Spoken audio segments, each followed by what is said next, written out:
Ayan guys, so for today's video, thank you for watching. Eto, papunta tayo ng palengke at masikat-sikat na yung araw. Kasama ko ang aking baby loves. Hi anak! Hi, anak. Hello! Hello. Good morning! Ayan guys, at maganda yung araw talaga naman. Blessed tayo. And happy morning. It's my birthday today. Wala naman ganong handaan. Tama lang na kunting celebration. Pero talaga, hindi ako talaga naghahanda sa birthday ko. Yes. So, sa anak ko na lang talaga ako nakafocus. Tamang ano lang, tamang pagdarasal, pagpapasalamat, ganon. Para sa mga blessings, problems, and pain, at least kinaya ko through the years, diba? Kaya punta na tayo ng palengke kasama ko ang aking baby loves. Ayan. Malayo-layo na rin kami, pero carry lang yan. Mahalaga, we're happy and blessed for every day we have. Mahilig talaga ito maghawakan ng mga sasakyan. Oh, let's go na, anak. Yes. Samahan nyo kami, guys. Bili lang naman kami ng kunting mauulam.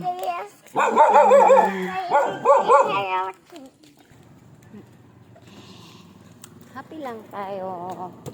Dapat happy lang. Yun naman talagang mahalaga. Ayan, so nasa ika-4 na eskina na kami. Kasi ang totoo guys, naglakad lang kami ng baby loves ko. Yes! Dahil maaga pa naman, kaya walking kami muna. Maya, pag may nabili na kami, sasakay na kami uwi. Kasi sigurado pagod na to. Mama, Sure. Mas maganda rin kasi na-exercise siya. Mama! Para mas healthy. O kasi guys, needed naman taga may exercise yung katawan natin, 'di ba? Para mas yung healthy natin, yung mga fats natin.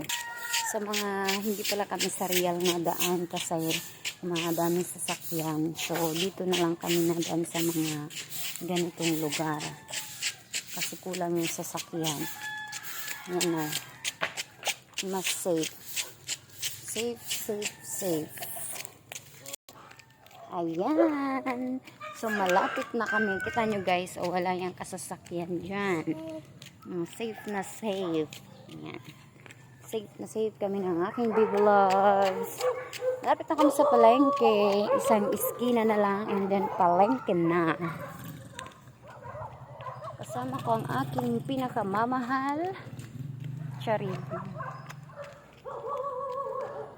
Ito talaga guys yung pinakamaganda kasi exercise siya tapos umaga pa. Hindi pa siya gaano mapagod. Kasi time check, it's 6 in the morning pa lang. Kasi nagising ako 5.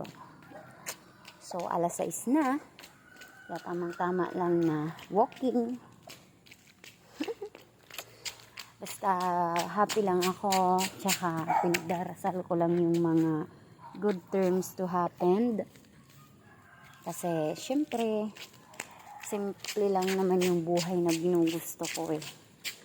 Yung masaya na may buong pamilya. Kasi may anak na ako eh.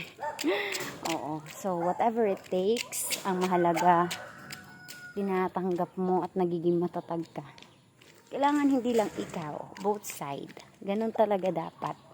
Kasi pag ganun yung stances sa buhay, mas napapahalagahan mo yung mga taong deserve naman para sa'yo.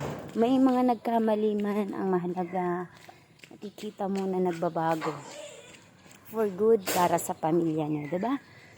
Kasi yung pagbabago na yan, once in a blue moon yan. So, kailangan kung talagang totoo, mapatunayan. Kasi accept the fact, lahat naman tayo nagkakamali, walang perfecto.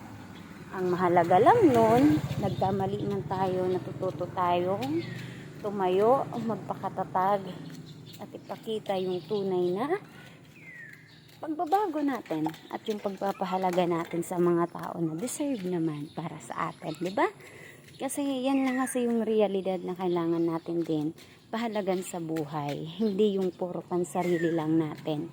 Kasi sa panahon ngayon, kahit may pera ka, kung wala kang pamilya, hindi. Isang bagay man yung mabili mo sa pera mo para maging masaya ka. Iba pa rin yung pamilyang buo na may inaasahan kang nag-aaruga sa'yo. Hindi ka pinapabayaan. Yun. Doon talaga yung pinaka the best sa lahat. Kaya kahit anumang pagsubok, dapat magpakatatag ka at always put the center Mama, God. Mama is swing. Oo, sure. Later, anak. Ganun lang yun. Kasi lahat tayo naman deserve na magbago. Deserve pa ng second chance. 'Di ba?